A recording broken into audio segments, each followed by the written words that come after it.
Hello, Jermaine Griggs here, and welcome to another Facebook broadcast of mine. It is 3 o'clock, well, a little bit late today. My apologies, but I go live every day, 3 p.m. Pacific, 6 p.m. Eastern, with a message of inspiration and self-help, personal development, self-improvement. And I've done almost 270 talks like this on Facebook. So come on in. And the ritual is to hit the like and love button, especially if you're new. Let me know where you're from in the chat room. And let me know if you've been here before. And don't be stingy with the likes and the loves. Don't be cute with it. Hit it like crazy. It ain't going to hurt. It's only going to help this channel. So thank you all. I see you in the house, Brandy. Thank you also for sharing this, Brandy, and everybody else here. Today I want to talk about the real meaning of no. The real meaning of no. Can somebody type that in the chat room? The real meaning of no. Everybody's scared of this word no. But what if no was the word you needed, right, to get to that next thing? What if no were actually the gatekeeper to so much more opportunity, right? Everybody's scared of no. But see, early on in my business, which is a business that required sales ability, right? When I started my music education company, sure, I could have all the concepts in the world to teach music online. I could have all the unique technology and inventions, but if I didn't know how to sell, if I was afraid of the word no, if I was afraid of rejection, then nothing was going to happen. And so many people are afraid of the word no. They're afraid of rejection, right? Let me just reorient this camera here. They're afraid of rejection. And so no, here's the real meaning of no. To me, no stands for next opportunity, right? Somebody put that. No stands for next opportunity, right? Because when one door slams in your face, I've said it before, there's probably 3 or 4 doors or windows or little mouse holes or whatever looking at you. And because we're so discouraged and defeated over the obvious door, the door that we really wanted, we're so discouraged over that closing that we close ourselves up to the next opportunity. No often means next opportunity. No doesn't really mean no. Right? Harry Potter, some of the biggest successes in the world, I don't believe in it, but KFC, I know there's some chicken-loving folks on here, right? That man, he was like 60 years old or something when he first started. Before that, he was on public assistance. He was struggling. He was poor. So many people rejected his finger-licking recipe, but finally it happened for him. Tyler Perry talks about sleeping on park benches. So many of the big movie producers and companies and distributors saying no and doors closing. So no's get us to yes. No means next opportunity. No doesn't mean no. I want to tell you this quick story, right, about this young unemployed man who was looking for a job, and he saw this listing in the newspaper for office boy, right? So like office assistant. So he went to the company, he talked to the HR department and had his interview with the HR administrator, and she said, "You are hired, you're good. I'll send you the application via email and we'll get it signed and you start on Monday." And she said, "What is your email address?" The man, he said, "Oh, I don't have an email address. I don't even have a computer." And surprised to hear this, the HR administrator, right, said, "This is unacceptable. We live in an age of technology and you don't have a computer, let alone you don't have an email address." And she basically said, "Sorry, you can't have this job because of that. And go and learn to set up an email, and maybe the next job you get will hire you," right? So the man left in despair, like, wow, he almost had a job, but no, the door slammed in his face, right? And after thinking a little bit, the man took the last $10 in his pocket, right?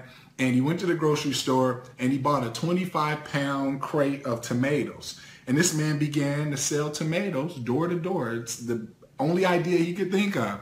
And that same day, or actually a few hours, he had doubled his money. That $10 turned to $20. He went back to the store, bought some more tomatoes. And by the end of that day, he had tripled his money, right? Well, actually more than that. Every time he went, he doubled the money he put in. He had $80 by the end of the day. The next day he repeated that. The next day he repeated that. And he kept doubling, tripling his money every single day.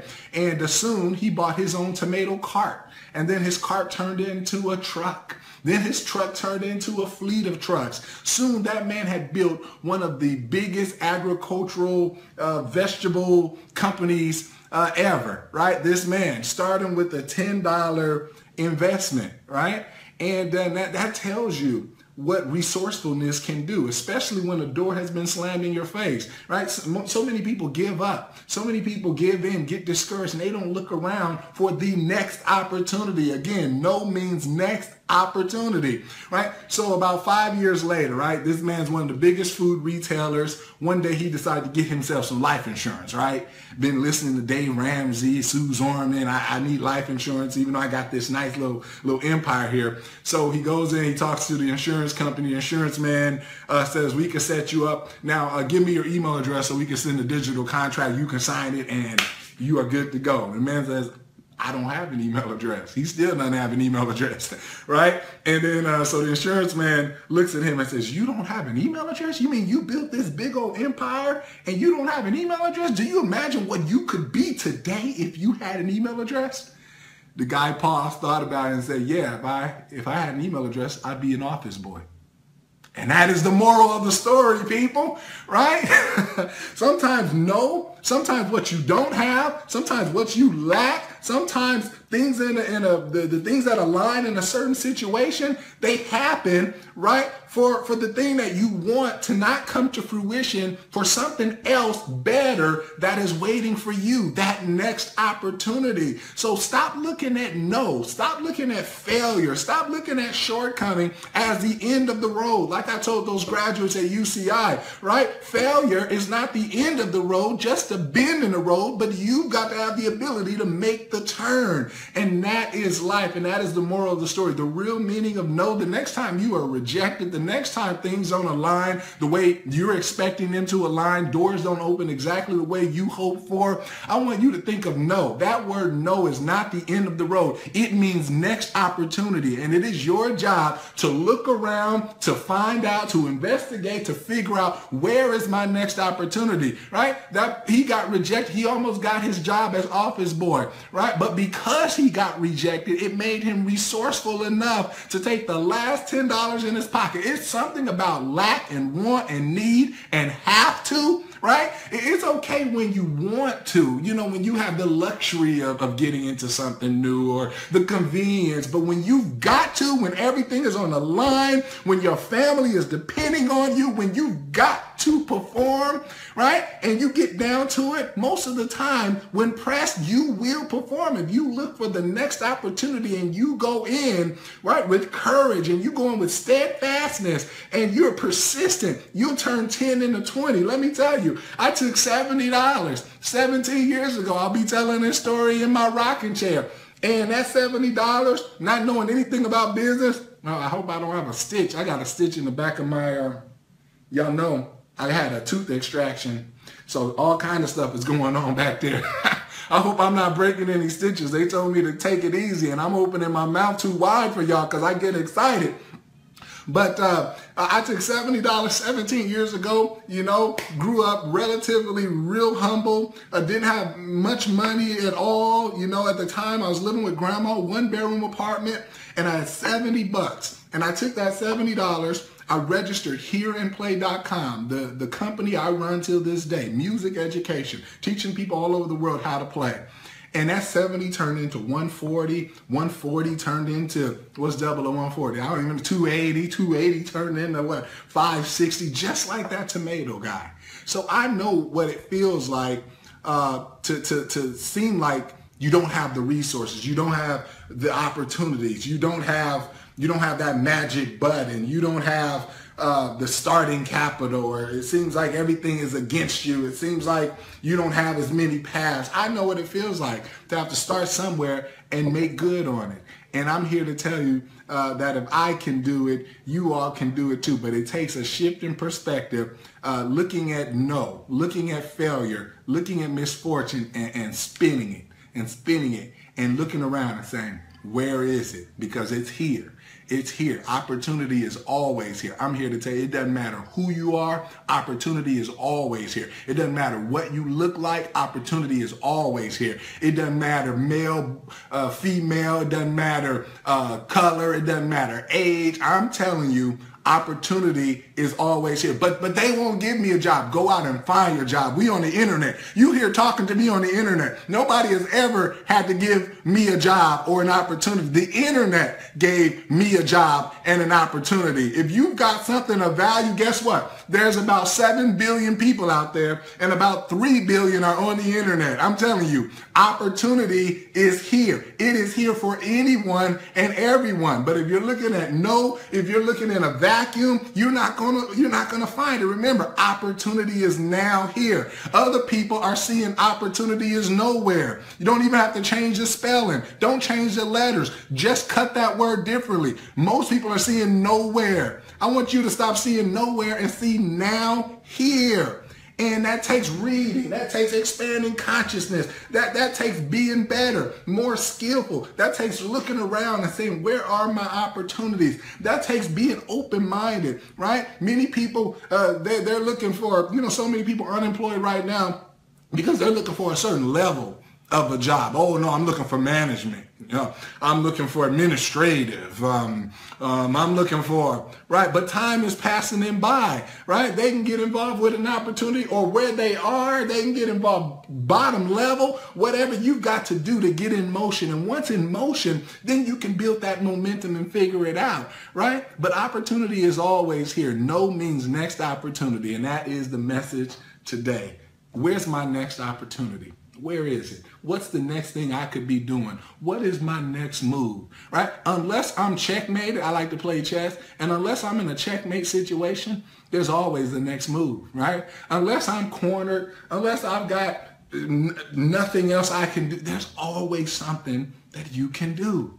There's always a next move. And don't let anyone and don't let any situation convince you otherwise. There's always a next move. So whoever I'm talking to today, what is your next move? I want you to think about it. You've been discouraged. You've been in despair. You're ready to surrender. You are confused, perplexed. You are disheartened. You're exhausted, right? It seems like one thing after another, like Job, right? I'm here to ask you, what is your next move? Yeah, you're tired, so you don't see it. Yeah, you're tired, so your eyes are slowly closing. But what is it? What's your next opportunity? You've been told no, no, no, no, no, no, no. Rejection and no, no, no, no, no, no, no. And this isn't going, no, no, no. Next opportunity. What is your next move? And if I got you thinking about it, then today's message has served its purpose. And that is it. Alvin, who's in the house? Alvin says, you are so right. I'm living that right now and winning. That's right, Alvin. Congratulations. LaTracy's, hello, Jermaine. How are you today? Hope you're feeling better. I am feeling better. Little pain medication here and there, but I'm doing okay. Mary, hello, Jermaine. How are you? Again, I am great, Mary. How are you? And thank you for being here. Jason in the house says, yes, sir. Let's get it. That's right. Next opportunity. Dwight says, great message. Absolutely. Thank you, brother, for being in the house. Alfred, I see you. Dwight says, in sales, I embrace a no because it is my next opportunity. I've learned that the more no's only means my yes is getting closer. That's right, Dwight. That's right. I teach sales too. I have another company that is in internet marketing consultancy, and I teach small businesses how to grow their sales, much like I did here in Play. And this is what I say. I coined this term I used to say on stage a lot. I said, the sale doesn't start until they say no. Right? That's when the sale starts. If you're able to call somebody up or somebody calls your office and they're ready to buy, you're not doing any sales. You're just taking an order. You're a glorified order taker is what I used to tell many small businesses, right? If it's easy and they're already ready, great, take that. That's the, lowest hanging fruit. But you're just an order taker. Okay, what's your name? What's your phone number? What's your address? What's your credit? That's not selling. That's not, you're just an order taker. When they say no, and you figure out why they said no, and if you truly believe they need what you have to offer, or you're the one for the job or the position, that's when the interaction starts. That's when the selling starts. All right, here, let me tell you a secret about a sales. So I learned this sales tactic, and I actually used it. right, to hire one of my first few sales reps. The sales book I read, it was called The Sales Machine. It said, if you want to hire a sales rep that's got the magic, regardless what they say in the interview, tell them no, the job isn't for you. I was trained to tell the person on the other end no. Now, before I finish, let me tell you why. Because a good sales rep, somebody that's got it in their heart, hungry, is basically going to oppose you. They're going to say why. They're going to start selling you on why they're the person, right? Because they didn't hear no. But the wrong person for the job is going to get up and say, thank you. Okay, bye. Right? Because they've taken no as final. And you don't want a salesperson that hears the word no and gets up and turn around. That's not what selling is. That's not what wanting what you want is. Right? The sale, the interaction, it doesn't start till they say no. So the people that just got up and said, okay, well, you know, thank you. Thank you for your time. They weren't the sales rep. I needed the lion. I needed the one that said, well, what do you mean, Mr. Griggs? I mean, what did I do wrong? I mean, I told you, you know, and they start selling you. Okay, you're the one. Like Charlie in the Chocolate Factory. At the end, he started telling them, no, you're not going to have, you know, whatever he said. And then what was it? The grandpa was like, by golly, he's on a walking stick. He starts fighting. He starts standing up for his grandson. He said, what do you mean Charlie's not the one? Right? And then what did the factory guy, what was his name? Willy Wonka. He starts smiling. Then he starts singing that song, and they went up on that elevator, and, you know, good things happen. Right? So it doesn't start till no happens. Stop thinking no is the end of the road. Stop thinking failure is the end of the road. Life doesn't start until rejection. It's the other way around. Good things don't happen till you hear no. Right? You want to hear no. Right? Who gets yes? Nobody gets yes out the gate. You spoiled. If you think yes, yes, yes, you spoiled. That's not how life works. It's no, no, no. It's 9 no's on average before you get a yes. It's 9 failures in business on average before you get a success. You got to reorient this thing. It's no. Most people stop on the first, second no, first, second failure, and that's why they don't get to their reward. They don't get to that promised land that they want. But the ones who stick with it, they persist, and they keep going, those are the ones that win. So you just got to remember that. Let me get through my no's, like Dwight just said, because the more no's I get, I know my yes is coming. And that's for every facet of life, not just sales, but just life in general. Who else is in the house? Oh, I see Uncle Pastor Bishop Overseer Uncle Lorenzo in the house. He says, preach. Thank you, Uncle, for being here. Jennifer Hardy says, yes. LaTracy says, yes, Lord, very true. And it will happen. Keep fighting. Yes, you do. Dwight says 2 out of 10 yes to no ratio. That's about right. So if you reverse that, that means 8 out of 10 will say no. But you don't need the 8 to say yes. You need the 8 to say no. You only need the 2 to say yes. I know my Uncle Lorenzo is also in sales. And anybody will tell you how the yes-no ratio works. Now, take that to life. Take that to you trying to get a job. Take that to your business idea. Take that to anything that requires a yes, no, or moving forward. And just understand that most of it's not going to happen. Do you know? I'll give you guys some expert advice. My company, we build our whole sales, and we sell a lot of products and software. We build our sales on 2 to 3% of people buying. That means 97% of people will visit our website and never buy. We got a lot of free lessons. We got free stuff. You can get on our newsletter. But we build the business on 2 to 3% of people saying yes. Now, when I consult with somebody on their new website, they come in the game saying, here's my projections. If half of the people buy that come to the web, let me stop you right here. 17 years in the game, half of the people ain't going to buy. If half of the people bought, I'd be a billionaire, right? It don't work that way. Now, let's go down and do your projections on 2% of people buying. Now, if you can make it work on 2%, that's 2 out of 100 people buying, then you got a winner. If you thinking half, it's not going to work that way. And that's how life works. You just got to bring that to life, and then you won't be afraid of no, right? No in anything. You find your next opportunity. I want to try online marketing, says Larry Shaw. Lionel says, wow. Dwight says, I only need 2 to say yes. LOL, you already knew. Yep. Who else in the house? Jason says inspiring. Lionel says, I am using that for sure. Cheryl says powerful. I mean powerful. Donna is in the house. Travis, I see you. Looking forward to our event. Alvin says, I was looking for your message in writing since we couldn't get it via live Facebook. Glad you're better. Oh, this brother wants me to write it. I'm in pain at the dentist. He wants me to be tweeting it. All right, Alvin's got demands. I'm just playing with you.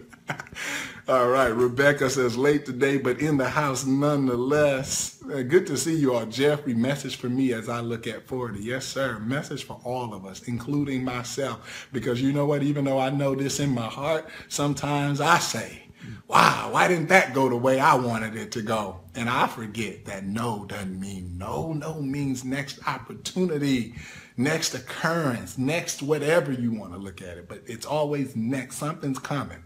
Right? Wow, Jermaine says, Rachel, I love this message. I need a change in my life, and I've been praying about the situation and needed this message. Thank you. And Rachel, yes, and thank you for being here, and thank you for always being here. And hopefully, you know, as I speak these words, they're touching you in the right way to make that needed change, whatever. You know, all of us have got a next move, and sometimes it's not the move we want to hear. Sometimes it's the scary move. I've heard one of your comments in the past about, you know, the work environment, but, you know, sometimes it takes getting up and doing that hard thing, you know, or looking for some other opportunities. I'm telling you, they are there. Larry says there is power in the no. That could have been the title of this message, Larry. I like that. There is power in the no. Jeffrey says failure is the bend in the road. Just got to learn how to make the turn. Yep, it's not the end of the road, just the bend of the road. Anthony says, yes, sir. Brandy says, I love it. Jason says, I love this. Jermaine Massey, my brother in the house, he says, I like it. Hi, Jermaine. I'm from Nigeria. Thanks so much for your message, says Duye. Wow, so many great faces in here, so many beautiful people. Thank you all for joining me and just praying for me and my mouth, you know, I'm grateful for that because it could be worse. I'm just dealing with some surgery and stuff in my mouth, but you know, there's somebody out there dealing with a more vital surgery. So in everything, I've learned to be grateful, and in everything, I've learned to be thankful and happy, and take it, you know, take what I get, but also understand that there's some things I can learn about, you know, things that don't go my way either. You know, was this just this was self-inflicted. So many people think things just happen to them. They don't take personal responsibility. So even this week has been so much different. I'm not trying to persuade anybody, but I haven't eaten meat since Monday. I don't know what I'm doing. Lionel probably is like, brother, you need your meat. But I'm just doing a little bit of experiment. I'm still getting protein. I'm just not getting it through animal meat. I don't know. I may be on a breakthrough myself. We'll see. All right, but thank you all for being here. I love you, Facebook. And until tomorrow, 3 p.m. Pacific, 6 p.m. Eastern. See you there.